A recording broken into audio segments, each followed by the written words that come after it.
საღამო მშვიდობისა, დღეს სამშაბათია 19 საათი და ტრადიციისამებრ კვლავ ხვდებით ერთმანეთს. გადაცემაში ჯანმრთელობის საათი წარმოგიდგენთ ზაზა სინაურიძეს, რომელიც გახლავთ ოფთალმოქირურგი და რომელსაც ალბათ არამხოლოდ ქუთაისი, სრულიად საქართველოს იცნობს, იმიტომ რომ ის არის პროფესიონალი თავისი საქმის. ძალიან დიდი მადლობა ბატონ ზაზა მოგზანებისთვის.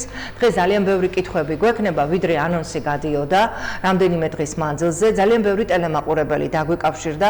პირადად თქვენთან აქვთ ბევრი შეკითხვა, მე ჩავინიშნე ეს შეკითხვები, მაგრამ პირველ რიგში მოდით ვისაუბროთ იმაზე, თუ რა გაიხსნა ნომერ მეორე ახალი სამშობიაროს ბაზაზე. მოგვიყევით ოფთალმოლოგიური განყოფილების შესახებ და იმ სერვისის შესახებ, რომელიც უკვე დაინერგა პენსიონერებისთვის. მოგესალმებით, მივესალმებით ჩვენს მაყურებელს, მადლობა მოზვევისთვის. მადლობა თქვენ. მოგეხსენებათ მეორე სამშობიაროში, ახალ მეორე სამშობიაროში რამოდენიმე თვეა ფუნქციონირებს ოფთალმოლოგიური განყოფილება, სრულფასოვანი ოფთალმოლოგიური განყოფილება. ეს ჩვენი განყოფილება აღჭურვილია უახლესი დიახ, ტექნიკით, როგორც საოპერაციო, ასევე დიაგნოსტიკური აპარატურით და სრულფასოვანი დატვირთვით მუშაობს რამოდენიმე თვე. ეხლა მე ვთხოვ ოპერატორს ბატონ ზაზა, რომ გაუშვას კადრები, სადაც ვაჩვენებთ თუ რა ხდება ნომერ მეორე ახალ სამშობიაროში და კონკრეტულად თქვენს ოფთალმოლოგიურ განყოფილებაში.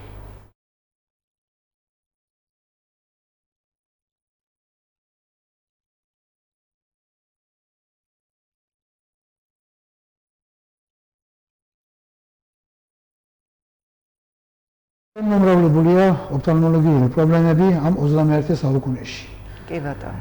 არა მარტო ასაკიან ხალხში, ასევე ბავშვებშიც. ძალიან მომრავლებულია რეფრაქციის პრობლემები.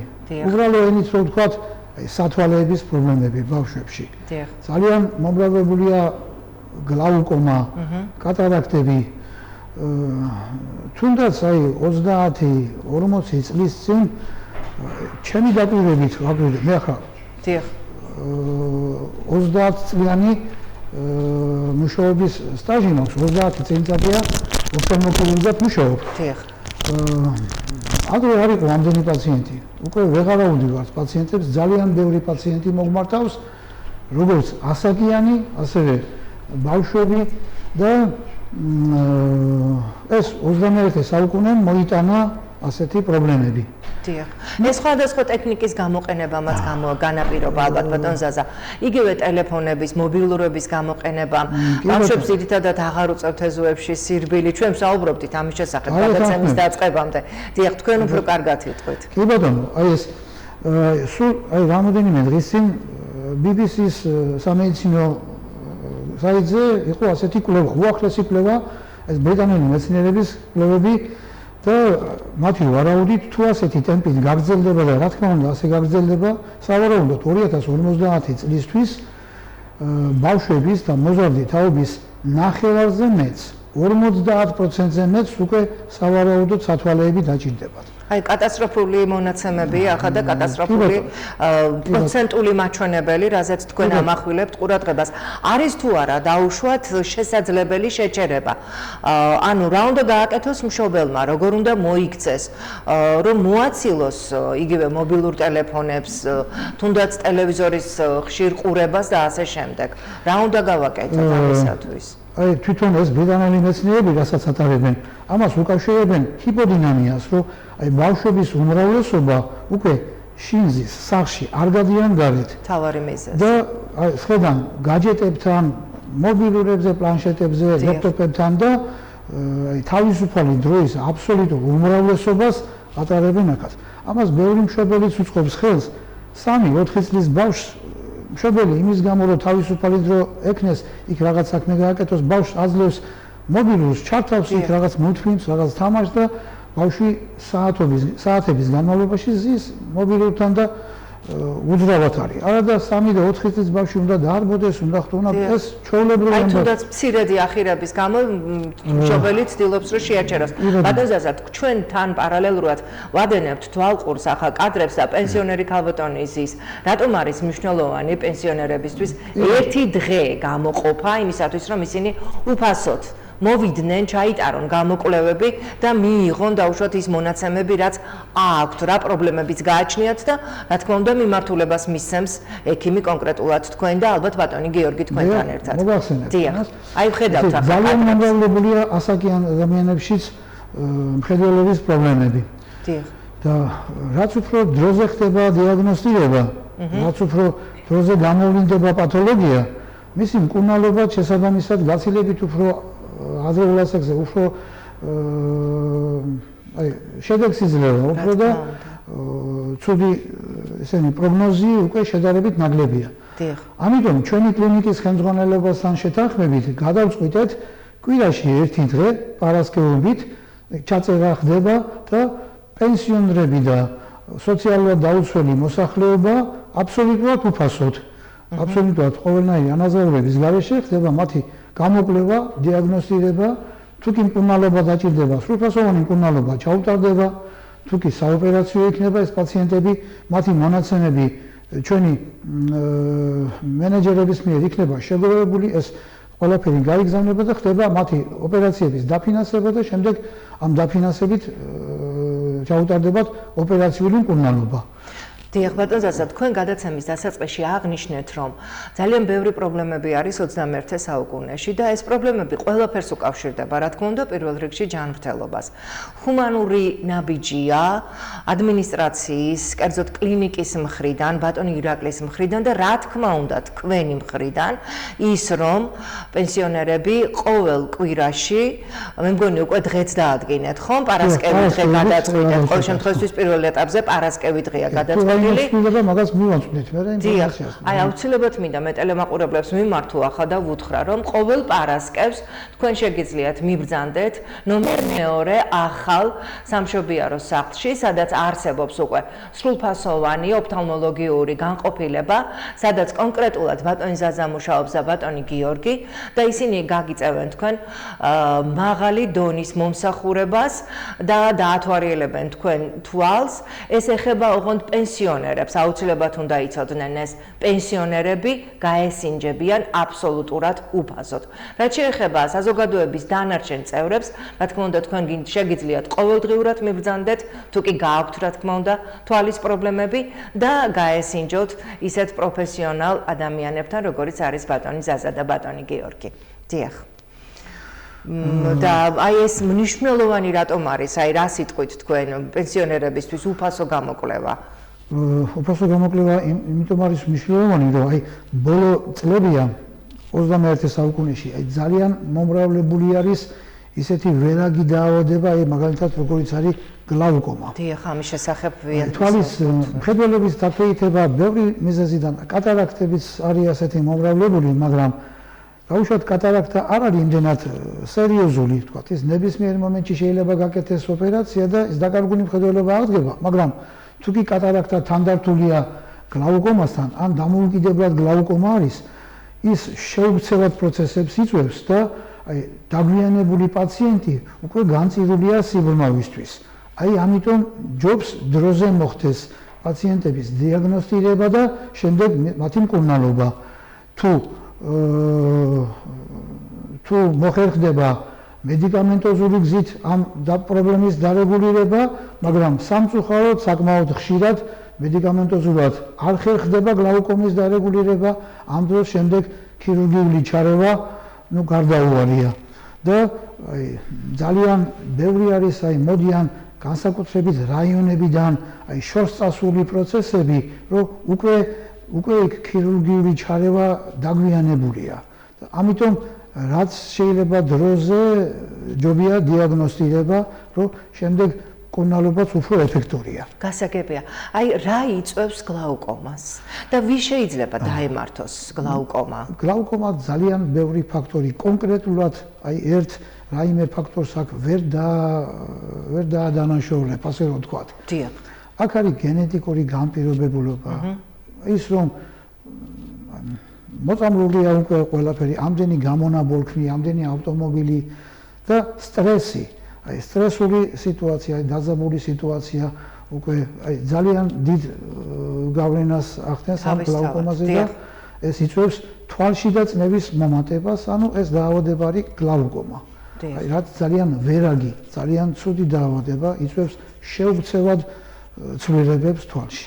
აი პრევენცია ფაქტობრივად თქვენ უკვე აღნიშნეთ რომ პრევენციათ უნდა ჩავთვალოთ ალბათ დროული მომართვიანობა. სხვა პრევენცია რა შეიძლება იყოს კიდევ 55 წელს გადაშორებულმა ასაკიან ადამიანმა სასურველია წელიწადში ორჯერ თუ არა ერთხელ მაინც უნდა მიმართოს ოფთალმოლოგს, იქ უნდა გამოკვლეული იქნეს თვალის ფსკერი, მხედველობის ველი გამოკვლეული იქნეს, თვალში და წნევა და შემდეგ თუ არაფერი პრობლემა არ ექნება, გააგრძელებს ჩვეულებრივ ცხოვრებას.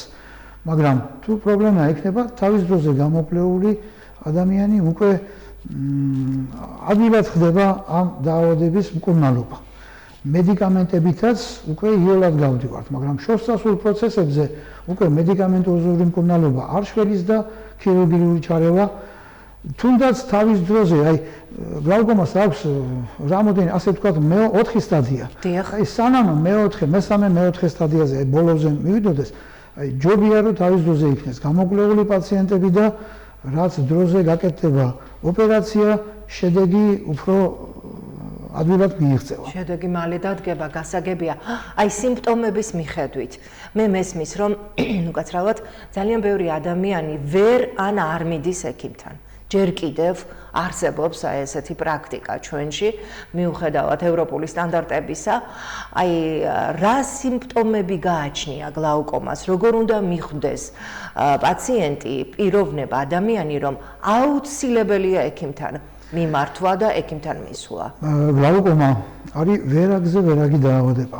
აი ინსტიტუტში ოფთალმოლოგიის კურსს რომ გავდიოდით, აი ასეთი ის იყო, აი წერია ელემენტარულ სახელმძღვანელოებში ყველგან წერია, რომ ეს არის ვერაგი დაავადება. მისი ვერაგობა რაში გამოიხატება? აი სიმპტომები გითხარით. აი პრაქტიკულად უსიმპტომოდ მიდის. ისე ნელ-ნელა, ისე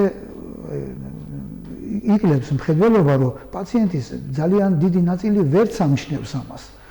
დაკვირვებული პაციენტები ამჩნევენ დილით დანისლულობას. თითქოს ნისლია ჩამოწოლილი და აი შემდეგ ყურადღებიანი პაციენტები მაშინვე მოდიან. დაკვირვებული პაციენტი ამჩნევს სინათლის წყაროს ირგვლივ ცისარტყელები დაძდებს. აი თუ კი მსგავს ასე რა ქვია, სიმპტომებს ამჩნევთ, რაც შეიძლება დროზე ჯობია მიმართოთ ექიმს, რომ შემდეგ იქ ხდება მხედველობის ველის, თვალის ფსკერის დათვალიერება, თვალში და წნევა, რაც მთავარია თვალში და წნევის გაკონტროლება და თუ თვალში და წნევა ძალიან მაღალი არ არის, აი ეს არის უსიმპტომოდ მიდის. აი ძალიან მაღალ წნევაზე შემდეგ უკვე ტკივილებიც ეწყება ადამიანს, პაციენტს და შემდეგ უკვე მოდიან, მაგრამ ეს უკვე მერე შორსასრულ პროცესში. ამიტომ თუ კი ამჩნევთ მხედველობის დანისვლას, პერიოდულ დანისვლას, თუ კი ცისარტყელის მსგავს არშიას ამჩნევთ სინათლის წყაროზე, მხედველობის თანდათანობით დაქვეითებას ჯობს რომ მიხვიდეთ ოფთალმოლოგთან და გაესინჯოთ. აი, როდესაც მე გითხარით, რომ ძალიან ბევრმა დარეკა მეთქი და მე ჩავინიშნე ფაქტობრივად, ერთ-ერთი იყო კითხვა ზუსტად თქვენ რომ აღნიშნეთ, რომ ნისლი მაქვს თვალებში, ასე აღნიშნა ერთ-ერთმა პაციენტმა და რაც შეიძლება ეს დავუკავშირო, მაგრამ თქვენ უკვე ახსენით. მეორე პაციენტი იყო ბატონ ზაზა, რომელმაც თქვა, რომ სინათლეში ყოფნა არ უყვარს. მზეს არ გულისხმობდა ოთახში, სინათლეში ყოფნა არ უყვარს, იმიტომ რომ უშლის ხელს სინათლე. ღამითაც. ეს არის რაიმე კავშირში გლაუკომასთან? არა, მაგას გლაუკომასთან იმდანად კავშირი არ აქვს. ახლა მე მინდა ჩვენი მოსახლეობა არ შევაშინოთ. რა თქმა უნდა. დანისლულობა მხედველობის ეს აუცილებლად გლაუკომას არ ნიშნავს. ეს არ, ამიტომ ჭირდება. ეს უბრალოდ სიმპტომია, ერთ-ერთი სიმპტომი. და თუ კი ასეთ მას ამჩნევთ, აუცილებლად მიგზავნით ოფთალმოლოგთან. ოღონ არ შეგეშინდეთ ახლა ეს არ ნიშნავს აუცილებლად დანისული მხედველობა, იქ თუნდაც შეიძლება კატარაქტა იყოს და კატარაქტა ეს არ არის საშიში, მაგრამ თუნდაც კატარაქტა რაც დროზე მიმართავთ ოფთალმოლოგს, რაც დროზე თუ კი საჭირო იქნება ქირურგიული ჩარევა, რა დროზე გაიკეთებთ ქირურგიულ ოპერაციას, უკეთესია. იმიტომ რომ კატარაქტაც საკმაოდ ხშირად არ აყოლენთვის დროთა განმავლობაში, როცა თავის დროზე კატარაქტასაც არ იკეთებენ, ხდება ხოლმე ასეთი ეგრეთ წოდებული გაფუებულ კატარაქტას უძახით. კატარაქტა გაფუდება და შემდეგ ის იწვევს მეორად გლაუკომას. შეიძლება გამოიწვიოს. ამიტომ ნებისმიერ შემთხვევაში თუ კი ოფთალმოლოგიურ პრობლემას ამჩნევთ, რაც შეიძლება დროზე ჯობია მიმართოთ ოფთალმოლოგს. პარასკევებით ისევ ვიმეორებ ჩვენს კლინიკაში შეგიძლიათ სრულიად უფასოდ პენსიონერებმა მოვმართოთ და ეს პრობლემები ძირითადად პენსიონერებს აწუხებთ. დიახ, გეთანხმებით და მე კიდევ მინდა გავიმეორო, რომ ნომერ მეორე ახალი სამშობიაროს ბაზაზე არსებობს სრულფასოვანი ოფთალმოლოგიური განყოფილება, სადაც ბატონი ზაზა მუშაობს და ბატონ ზაზასთან ერთად ბატონი გიორგი და თქვენ შეგიძლიათ მიბრძანდეთ პენსიონერებისთვის პარასკევი არის დათმობილი უფასო გამოკვლევებისთვის, რაც შეეხება საზოგადოების დანარჩენ წევრებს, თუ კი გაწუხებთ თვალის პრობლემა, აუცილებლად ეწვიეთ ექიმს და ჩაიტარეთ გამოკვლევები. უნდა დაუბრუნდე ისევ თვალის თემას, რა თქმა უნდა, და რა არის ყველაზე გავრცელებული დაავადება ბატონ ზაზა, გლაუკომის და კატარაქტის გარდა, კიდე რო ვისაუბროთ. აი, ძირითადად პენსიონერების აბსოლუტურ უმრავლესობას. აი, კატარაქტა, გლაუკომა, ეს არის აი ბოლო წლებია ძალიან მასიურად. საზოგადოების დანარჩენი წევრებისთვის. მაგრამ, არის ძალიან მომრავლდა ბავშვებში მიოპია. რას ნიშნავს ეს, რომ გავიმართოთ? ჩვენს ენაზე დიახ, ახლომხედველობა ან შორსმხედველობა და ასტიგმატიზმი. ეს ცოტა უფრო რთული პრობლემა არის.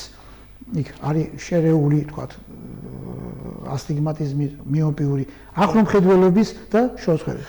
ჩვენებური ენით რომ თქვათ, ახლომხედველობა და შორსმხედველობა ძალიან მომრავლებულია. ძალიან მომრავლებულია და ამას თვითონ ბავშვი ვერ ამჩნევს.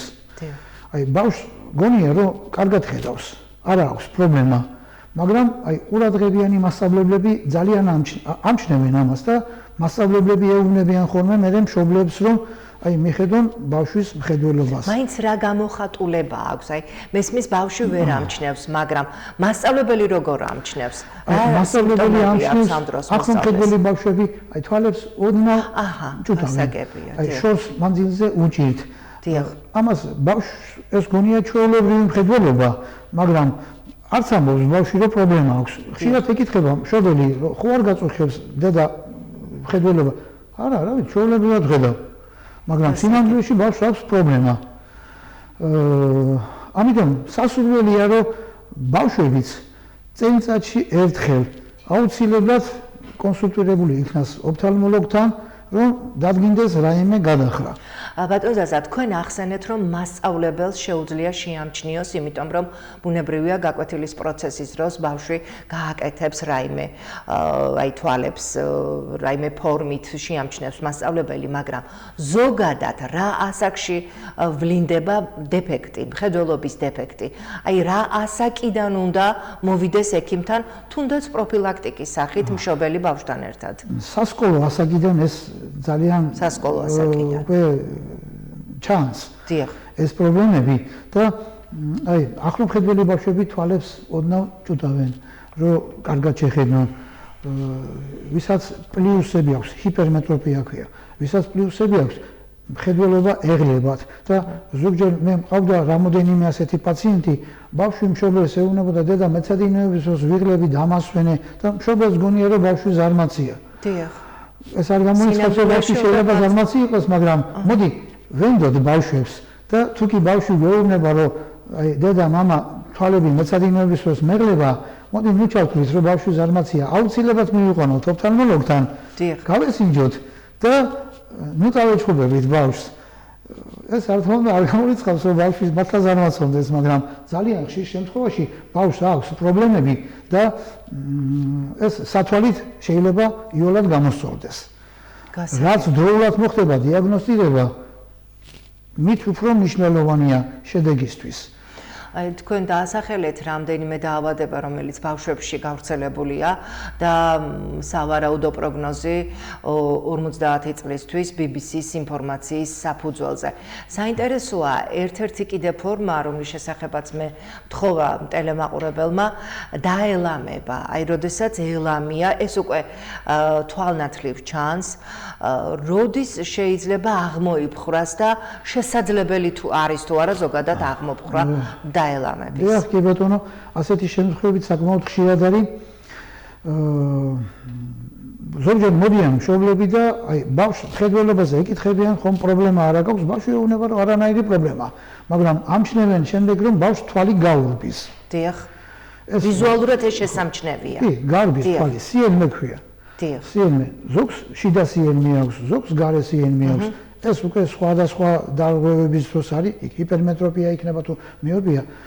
ამ დროს მშობელი ამჩნევს სიელმეს და მოყავს ბავშვი და ამ დროს დგინდება, როგორც წესი, ეს არის რეფრაქციის დარღვევასთან, ანუ მხედველობასთან, სათვალე ჭირდება და სათვალის დანიშვნის შემთხვევაში ძალიან ხშირ შემთხვევაში ეს სწორდება. ზოგჯერ იქ ვარჯიშები ინიშნება ბავშვებზე, ზოგჯერ არანაირი ვარჯიში, თქვა თვითონ სათვალე ასწორებს ამ სიელმეს.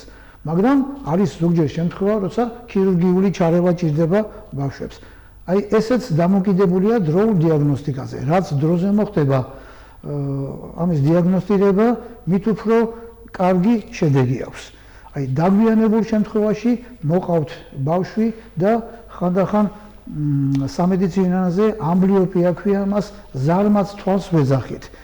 აი ცალ-თვალში ბავშვი შესანიშნავად მშვენივრად ხედავს, მაგრამ მეორე თვალში ძალიან დაბალი აქვს ხედველობა, იმიტომ რომ დროულად არ იყო დიაგნოსტირებული ეს დაავადება და დროულად არ ჩაუტარდა მკურნალობა, თვალი გაზარმაცდა. ეს ჩვეულებრივი ლიტერატურული სიტყვაა ზარმაცი თვალი, ანუ ამბლიოპია სამედიცინო ენაზე.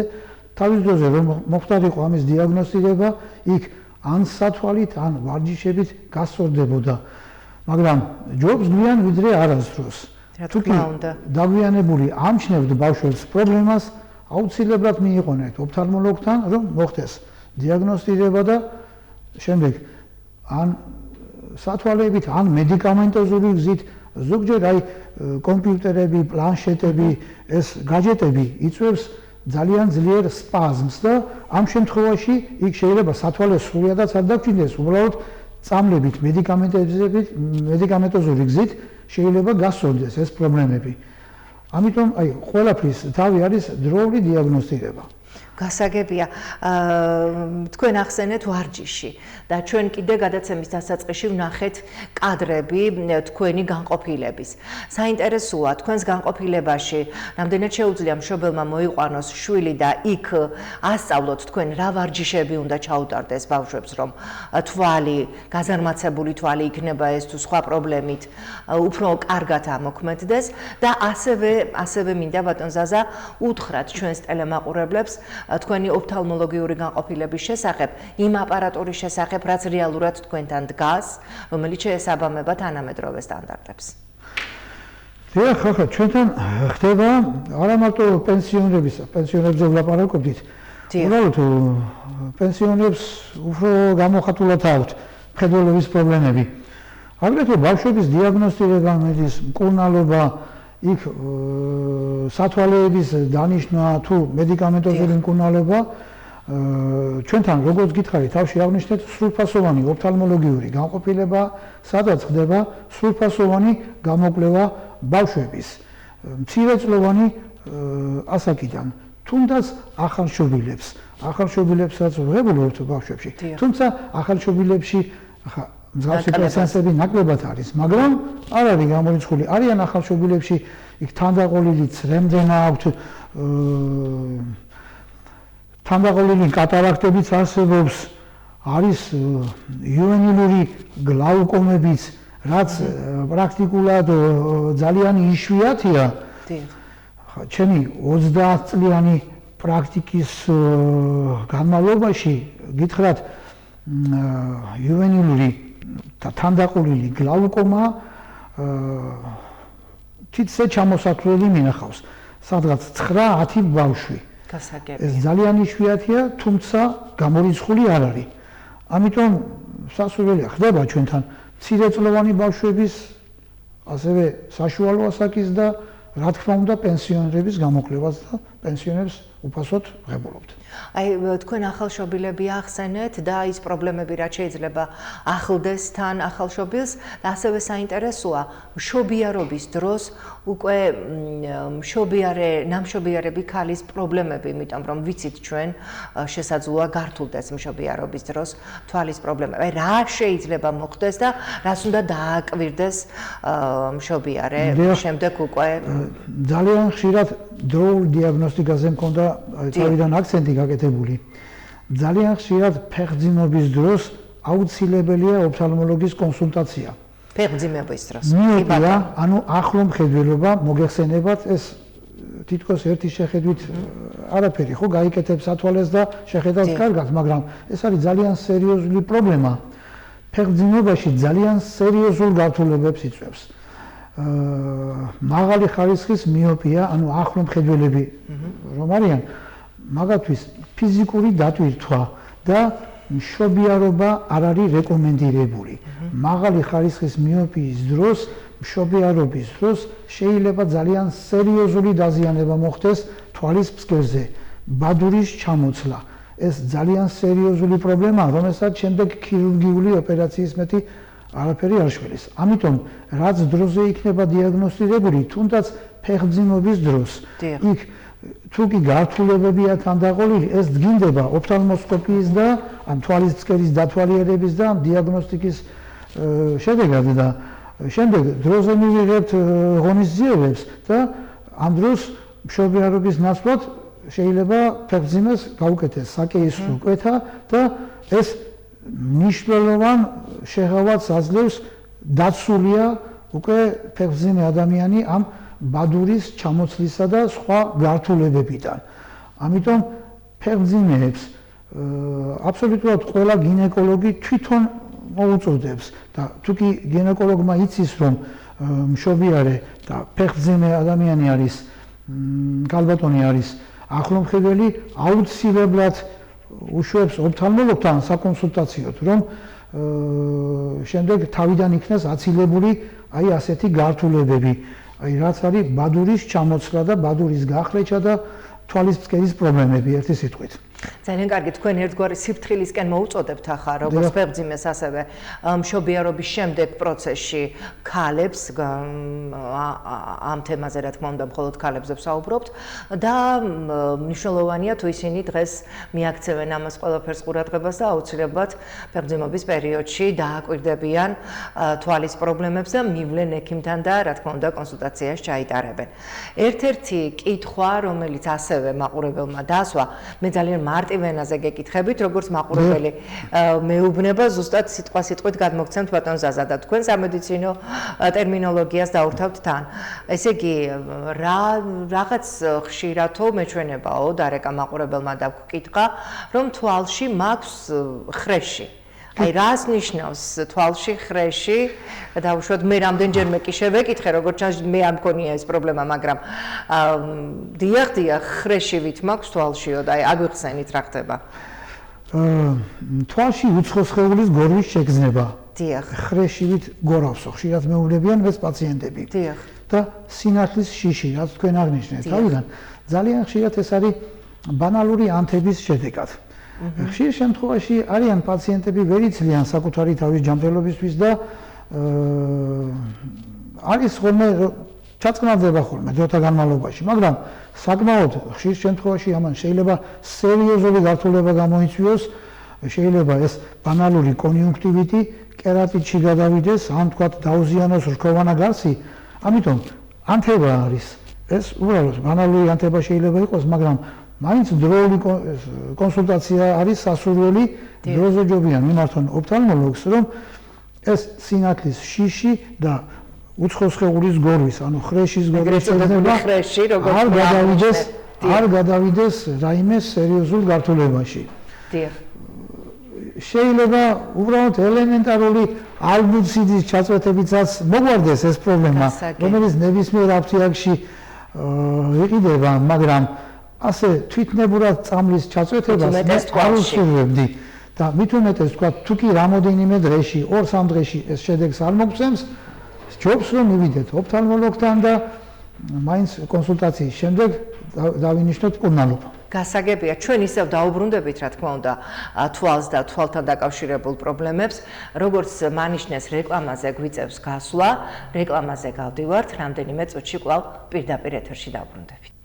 ჩვენ კვლავ პირდაპირ ეთერში ვართ, შეგახსენებთ, რომ ჩვენი გადაცემის სტუმარი გახლავთ ზაზა სინაურიძე, ოფთალმოქირურგი, ექიმი პროფესიონალი და ის გვაძლევს რჩევებს, თუ რა შეიძლება, როგორ შეიძლება მოვიქცეთ, როდესაც თვალის სხვადასხვა პრობლემა გვაქვს. ფეხმძიმეებზე ვსაუბრობდით, ბატონ ზაზა, და ასევე უნდა გკითხოთ, როდესაც ადამიანი ატარებს სათვალეს, დაუშვათ რაღაც პერიოდი მოიხსნა, მაგრამ შემდეგ უკვე ფეხმძიმეობის პერიოდში ხედავს, რომ გართულებები იწყება. აი ეს რა პროცესია? დიახ, აი საკმაოდ ხშირად იყო ასეთი შემთხვევები, რომ აი მოდის ნამშრომლები, ქალბატონი და შემდეგ იხსენებს, რომ აი ბავშვობაში მახსოვს, რომ ხმარობდი სათვალეებს, აი დედას მამას დავყავდი ექიმთან.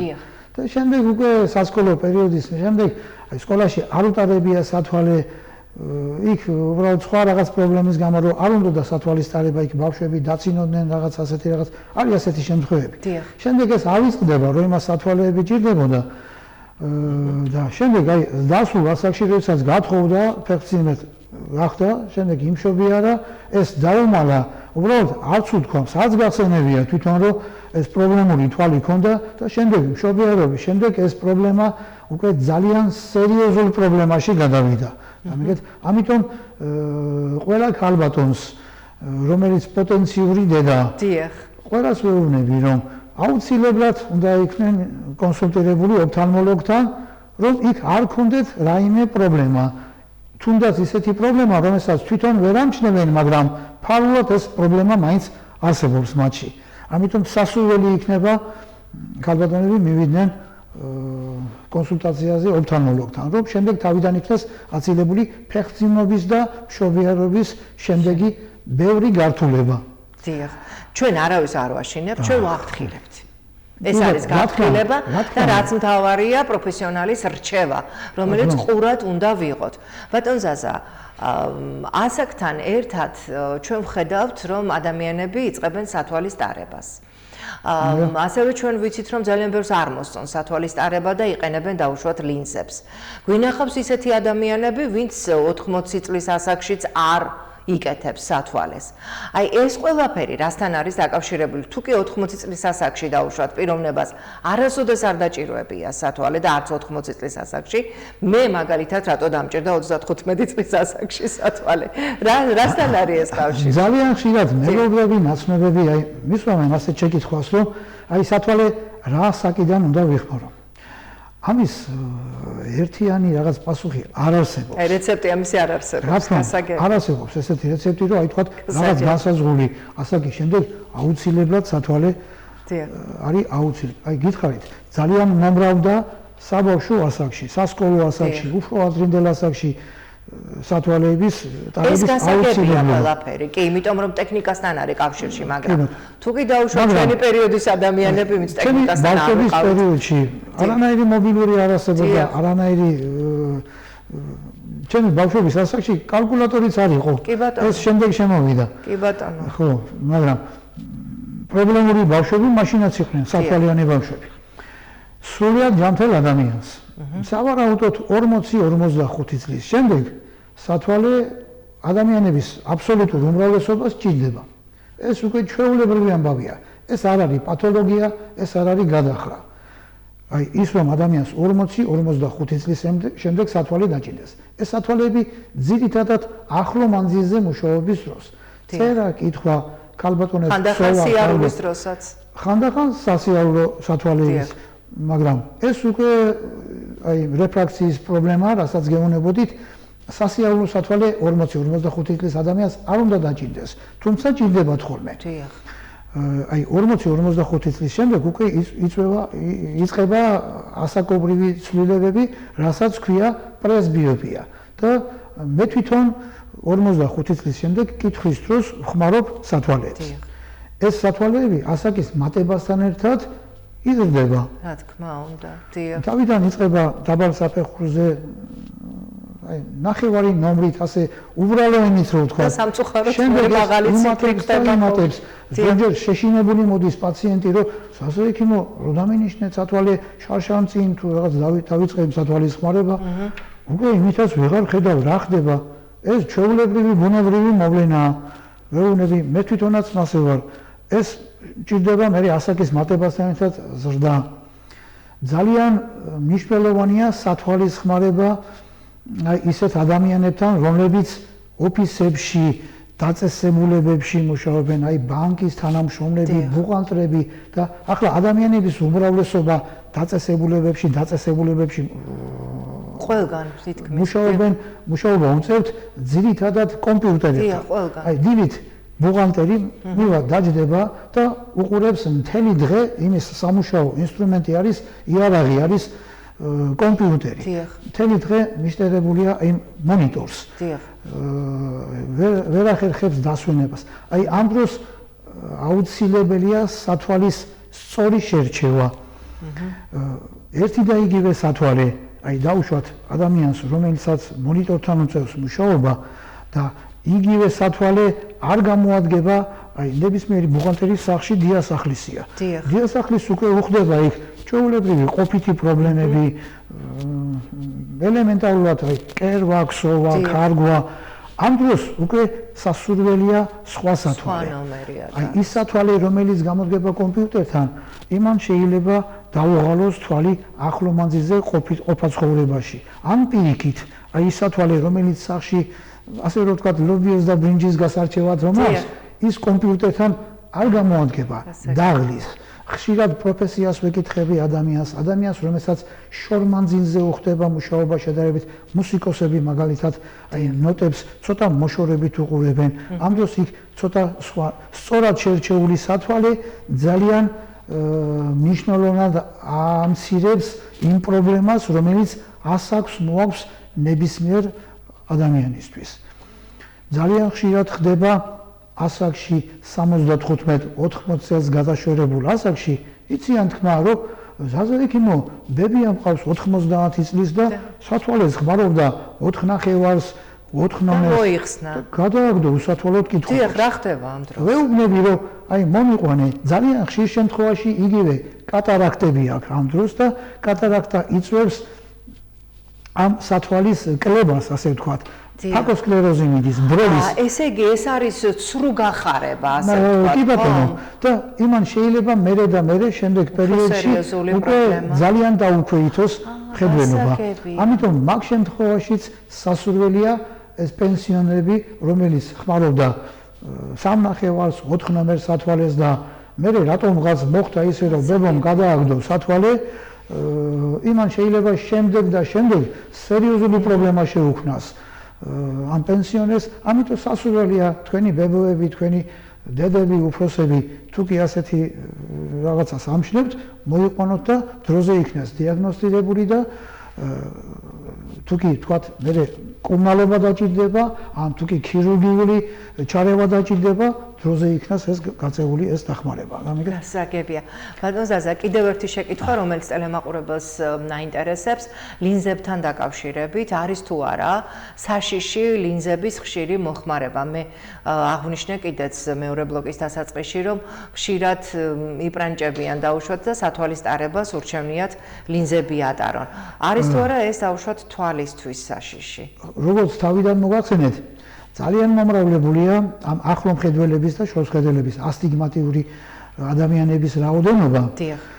ამ დროს ყველაზე საუკეთესო გამოსავალი არის სათვალე. დიახ. სათვალე ხსნის ამ პრობლემას და მხედველობა არ დგება. მაგრამ ძალიან ბევრი არის ბავშვები, ზრდასრული ადამიანები, რომელთაც არ უნდათ სათვალის ტარება. დიახ. ამ დროს გამოსავალი არის კონტაქტური ლინზა. კონტაქტურ ლინზებს იგივე ფუნქცია აქვს, რაც სათვალეს. ეს არის თხელი მრგვალი ფირფიტა, რომელსაც დილით ჩაისვა და ის სათვალის მოვალეობას ასრულებს და ადამიანი ძალიან კარგად ხედავს. აქ ბევრი ოფთალმოლოგის აზრი იყოფა. ძალიან ბევრი თვითონ ურჩევს ხოლმე რომ იხმარეთ კონტაქტური ლინზა. ბევრს თავისი შეხედულება აქვს და მე უფრო ამ ოფთალმოლოგებისკენ ვიხრები რომ კონტაქტურ ლინზას მაინც სათვალეს ვამჯობინებ. სათვალე ეს არის კლასიკური გამოსავალი ამ ხედველობის დარღვევის დროს. კონტაქტური ლინზა, როცა ადამიანს ამის ასეთ გამართლებას უხსნი მე ჩემ პოზიციას. თვალში, როცა კონტაქტური ლინზა აქვს ჩადგმული, ის მჭიდროდ ეკვრის კონტაქტური ლინზა თვალს გარედან. გარეთ არის რქოვანა გარსი. რქოვანა გარსის კვება ხდება ცრემლის საშუალებით. ცრემლი გამუდმებით ჩაედინება ყველა ადამიანის თვალში. ეს კალია კაცია, ბავშვია თუ ასაკიანი, ცრემლი გამუდმებით ჩაედინება ყველას თვალში. ეს ცრემლი აწვდის საკვებნიუთიერების დიდ ნაწილს თვალს. იქ ძალიან დიდი ნაწილი თვალში და სითხის საშუალებითაც მიეწოდება საკვებნიუთიერება, რქოვანა გარს, მაგრამ დიდ ნაწილს ეს ცრემლი აწვდის. და ჟანგბადის საკმაოდ დიდ ნაწილს უშუალოდ გარემოდან ღებულობს თვითონ თვალი. ეს კონტაქტური ლინზა ზღუდავს ამ ჟანგბადის და ცრემლის მიდინებას. თუმცა სწორად შერჩეული კონტაქტური ლინზა და ეს სწორად შერჩეული კონტაქტური ლინზა ისევ და ისევ ოფთალმოლოგის მიერ ხდება დროული დიაგნოსტიკებით. გასაგებია და არა პირადი და არა ისე რომ ინტერნეტში მოძებნიან ის ღმერთმა უწყის რა ფირმა, როგორი ნაწარმოებია და ახლა თუ კი მიმართავთ შემდეგ ოფთალმოლოგს, იქ ოფთალმოლოგი გირჩევთ, იქ არის ჟანგბად გამტარი, ჰაერ გამტარი თვითონ კონტაქტური ლინზები, რომლებიც აი შედარებით უკვე ნაკლებ პრობლემას იწვევს და ეს ისევ და ისევ ოფთალმოლოგის მეთვალყურეობის ქვეშ არის სასურველი. გასაგებია. არ არის თქვათ რაღაც კატასტროფა ეს კონტაქტური ლინზის ხმარება, მაგრამ მოზარდებს მაინც სათვალეებს ურჩევდი მე. გასაგებია. გასულ ადამიანს შეუძლია კონტაქტური ლინზა იხმაროს, არ არის შეზღუდვა. ძალიან კარგად გვიხსნით, ბატონ ზაზა. თვალის სიმშრალე რას ნიშნავს? თვალის სიმშრალეს 21 საუკუნის დაავადებას უძახიან. თვალის სიმშრალეს ისევ და ისევ ეს მიზეზი მომრავლება ამ გაჯეტების. თვალის სიმშრალე ძალიან ხშირად ოფისის დაავადებას უძახიან. ოფისში მომუშავე, იგივე ბუღალტრებს, იგივე დაწესებულებაში მომუშავე ადამიანებს, რომელთაც უწევთ კომპიუტერებთან მუშაობა და კონდიცირებულ ოთახებში ყოფნა, აი იმათ ემართებათ ხოლმე ხშირად. გასაგებია. მშრალის თვალის სინდრომსაც დროული დიაგნოსტირება ესაჭიროება. რაც დროზე მივდივართ, უკეთესია. აი ძალიან ბევრი ამ პრობლემას ხსნის ნებისმიერ აფთიაქში იყიდება ნატურალური ცრემლი და ჰიალურონის შემცველი ძალიან ბევრი 50 დასახელების კი არა მეტი გამოდის სამლები და ზოგი რას იწვეთებს ზოგი რას. სასურველია ამ დროსაც პაციენტი კონსულტირებული იქნას ოფთალმოლოგთან და ოფთალმოლოგის მიერ სწორად იქნეს შერჩეული. ხშირ შემთხვევაში ჭირდება ქირურგიული ჩარევა. იქ არის საცრემლე გზების დახშობა, ზოგჯერ მშრალი თვალის სინდრომის დროს ეს ქირურგიული ჩარევა შველის. ზოგჯერ ჭირდება მედიკამენტოზური მკურნალობა. არის ზოგჯერ პირიქით ცრემლენა მომატებული. ესეც სასურველია დროული დიაგნოსტირება და ეს ჩვენ კლინიკაში აი ბატონ გიორგი ზუმბულიძესთან ხდება ზუსტად აი ამ მშრალი თვალის სინდრომის დიაგნოსტირება. იქ შირმერის არის ასეთი ცდა, რომლითაც დგინდება ამ იქ ცრემლენა გაძლიერებულია თუ მშრალი თვალის სინდრომი არის და ხარისხი იმისი და ხარისხის მიხედვით შემდეგ მკურნალობა ან ქირურგიული ან მედიკამენტოზური. გასაგებია. და კიდევ ერთი კითხვა, თვალის შიდა წნევის განსაზღვრა როგორ ხდება? და რა არის ეს თვალის შიდა წნევა? თვალის შიდა წნევა ეს არის სწორედ ის, რაც მე მოგახსენეთ გლაუკომა. და აი როცა ლაპარაკობდით, მაშინ იყო ლაპარაკი, რომ აი დიაგნოსტირება არის თვალის შიდა წნევის კონტროლი და თვალის ფსკერის და მხედველობის ველის განსაზღვრა და აი ამის მიხედვით ხდება დიაგნოსტირება. გამოცდილი ექიმი ამას თითებითაც გრძნობს, მაგრამ არის მაგის სპეციალური აპარატი და უახლოესი აპარატურა გვაქვს, აი თვალში დაცნების უკონტაქტო აპარატურა, ახალ მეორე სამშობიაროში, რითაც ვახდენთ ამ თვალში დაცნების განსაზღვრას და გლაუკომის დიაგნოსტირებას. ძალიან კარგი, თქვენ აღნიშნეთ, რომ გააქვთ უახლესი აპარატურა, თანამედროვე სტანდარტების შესაბამისი და ხართ პროფესიონალი ექიმები, ვისაც აქვს თვალის პრობლემები, აუცილებლად მოვლენ თქვენთან და მე დარწმუნებული ვარ, მისცემთ საოცრად კარგ რჩევებს. ისეთ კარგ რჩევებს, როგორიც დღეს ჩვენს ტელემაყურებლებს მიეცით. ძალიან ბევრი ზარი განხორციელდა, ვიდრე ჩვენ ეთერში დავსხვდებოდით ანონსის პერიოდში. მე მაქსიმალურად შევეცადე თქვენთვის კითხვები დამესვა, თუმცა ალბათ ძალიან ბევრი კითხვა ისევ დარჩა და ტელემაყურებელს ბევრი რამ ისევ აინტერესებს. აი სწორედ ამიტომ აუცილებლად უნდა მოვიდნენ თქვენთან და პირადად უნდა დაგეკონტაქტონ და მიიღონ ის რჩევები, რაც მათთვის იქნება მნიშვნელოვანი. უღრმესი მადლობა ბატონ ზაზა, წარმატებები მინდა გისურვოთ და კიდევ ერთხელ დიდი მადლობა ეს საინტერესო საუბრისთვის და საინტერესო რჩევებისთვის. ჩვენს ტელემაყურებლებს კი შევახსენებ, რომ ჩვენი გადაცემის სტუმარი გახლდათ ოფთალმოქირურგი ზაზა სინაურიძე, რომელიც ნომერ ახალ მეორე სამშობიაროში მუშაობს და უძღვება იქ კლინიკას ბატონ გიორგისთან ერთად, რომელიც არის სრულფასოვანი, სადაც ხდება სრულფასოვანი ოფთალმოლოგიური გამოკვლევები. დიდი მადლობა, რომ იყავით ჩვენთან ერთად, ვფიქრობ საინტერესო გადაცემა გამოვიდა. ამ ფორმატით მე გემშვიდობებით მომავალ სამშაბათამდე, სამშაბათს 19 საათზე კვლავ შევხვდებით ერთმანეთს. ნახვამდის.